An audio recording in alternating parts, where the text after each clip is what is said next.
నిలవ చచ్చిపోతుంది, నిలవ నరికి చూడాలి. ఇప్పుడు పెళ్లి చేసుకుంటున్నారు కానీ పిల్లకాయలు కానమంటున్నారు. పిల్లకాయలు వద్దు, మొగుడు పిల్లలు ఇట్నే ఉండి చచ్చిపోతాం అంటున్నారు. అది మంచిదేనా? చాలా తప్పు అది. ఏమే? చాలా తప్పు అది. ఎందుకని? చాలా తప్పు అది. చాలా తప్పు, చాలా తప్పు అది, చాలా తప్పు. ఈరోజు నీ పెళ్లి చేసుకునే ఒకటి తాళి కట్టేసేసి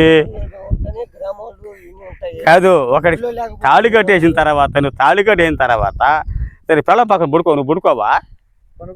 పడుకుంటున్నా అప్పుడు గర్భం వస్తుంది, ఏం చేస్తావు? మాతలు మింగేదా? మాతల అటువంటి బతకబడి చచ్చిపోవచ్చు వాళ్ళు.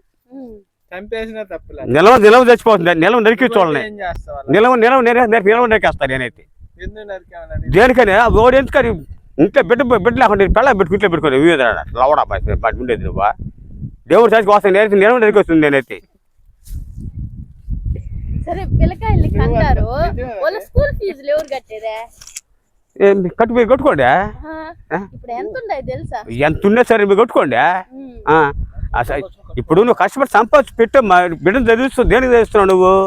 ఏం చదివిస్తున్నావు? ఏదో కష్టపడి నువ్వేదో చేసి డబ్బులు కట్టి చదివించు. లేదు నీ వల్ల కాదు కదా, ఆపి పిండి పడుకో, ఈ మామూలు పడుకోపోవు, అంతవరకే.